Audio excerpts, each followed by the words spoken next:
আমার জান আজরাইল আলাইহিস সালাম এসে কবজ করবে না। আমার জান গাউসে পাক রহমতুল্লাহ আলাইহিস সালাম এসে কবজ করবে। আসলে উনি পীরে কামেল, কুতুবে রব্বানী।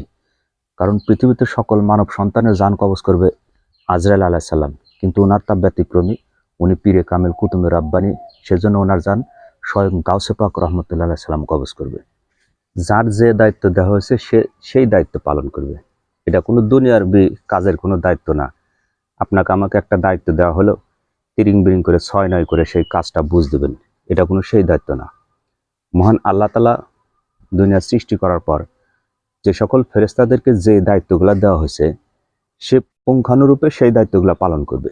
হযরত আজরাইল আলাইহিস সালামকে যে দায়িত্বটা দেওয়া হয়েছে, মানব কুলের সৃষ্টিগুলোর সকল প্রকার জীবের তার রুহু কবজ করবে, জান কবজ করবে।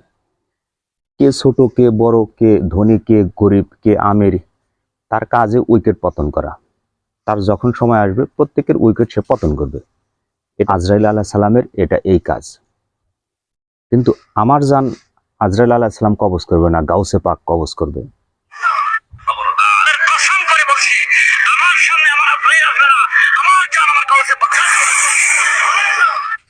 আমার জান আমার কাছে আজরাইল আসবে না, গাউসে পাক রহমতুল্লাহ আলাইহি সে আমার জান কবজ করবে।